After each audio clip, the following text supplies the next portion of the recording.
This is iFIBER 1 News. Here are today's top stories. The Boys and Girls Club's annual Battle of the Badge is set to return Tuesday, June 5th in Moses Lake.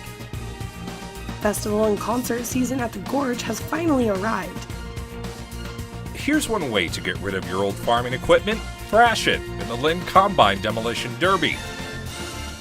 The Central Washington Wildcats decided to part ways with their defensive coordinator. Last week, the Wildcats named their new defensive coordinator. From the iFIBER 1 newsroom, this is iFIBER 1 News. And it starts now. The Boys and Girls Club's annual Battle of the Badge is set to return Tuesday, June 5th in Moses Lake. It'll be the Moses Lake Police Department squaring off against the Grant County Sheriff's Office at the Larson Baseball Field. Doors open at 6 p.m. and admission is free to the event. Moses Lake Police defeated Moses Lake firefighters in the last game played in 2016 after the 2017 event was canceled.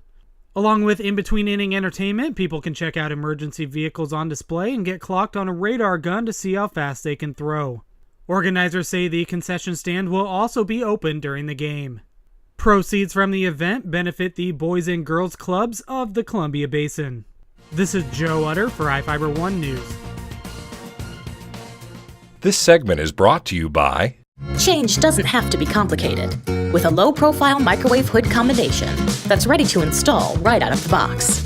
It fits in the same space as your under-cabinet hood, so you can get your microwave off the countertop and make space for the routines worth keeping. The low-profile microwave hood combination from the #1 selling appliance brand in the USA. Whirlpool Appliances, now available at more furniture in Ephrata. Festival and concert season at the Gorge has finally arrived, and while concert goers enjoyed the Memorial Day weekend for Sasquatch Music Festival, Grant County Sheriff's Office provided over 500 hours of law enforcement between Thursday and Monday.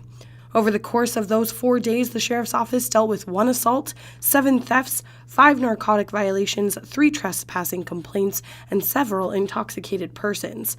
Chief Deputy Ken Jones says that they often see criminal incidences related to drugs, alcohol, and theft. Chief Deputy Jones, who has been working festivals for over 20 years, says that the low count of incidences last weekend amount to the lack of attendance at the show, seeing how in years past it has been sold out. About 12,000 concertgoers attended the 3-day festival this year.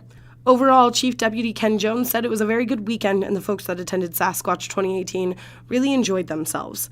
Sasquatch is just the beginning of long weekends for the Gorge and the Grant County Sheriff's Department. However, between the next few months, the crews will help out with Paradiso, Watershed, the Daves Matthews Band Weekend, and a 3-day fish concert. I'm Madison Meyer with iFIBER 1 News. This segment is brought to you by Your taste buds bored? Well, then bring them to Jay's Teriyaki. Not only does Jay's have a variety of teriyaki dishes, they also offer mouth-watering salads and sides. Call Jay's 509-764-5155. Jay's Teriyaki, located at 123 East Broadway in Moses Lake, because it's all in the sauce.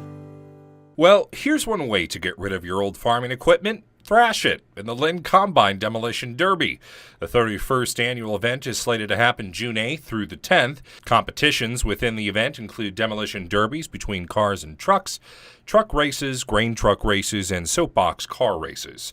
Hosted by the Lynn Lions Club, the winner of the derby can win around $1,300. About 12 drivers are expected to compete in the derby. Roughly 4,000 people are expected to attend the event. Proceeds from the annual derby, averaging roughly $25,000, go back to the town of Lynn. I'm Sean Goggins for iFIBER 1 News. Following the sting of a 21-point collapse to the eventual Division II football champs, Texas A&M Commerce, the Central Washington Wildcats decided to part ways with their defensive coordinator. Last week, the Wildcats named their new defensive coordinator, Ivan Cordova. Cordova comes from Eastern New Mexico University. Eastern New Mexico is a solid Division II program which ended the season in the top 30 in the coaches' polls. Cordova's defense last season set school records for the lowest opponent rushing yards and fewest rushing touchdowns allowed. Cordova also spent time as a Division I defensive assistant for the University of New Mexico. Wildcats tore through the regular season last year, going 11-0 and entering the playoffs as the number 1 seed. They'll look to replicate that kind of success with Cordova at the helm of the defense. I'm Adam Chikoski for iFIBER 1 Sports. This is iFIBER 1 News. For more information on these stories and other news, visit us online at ifiber1.com or check us out on Facebook.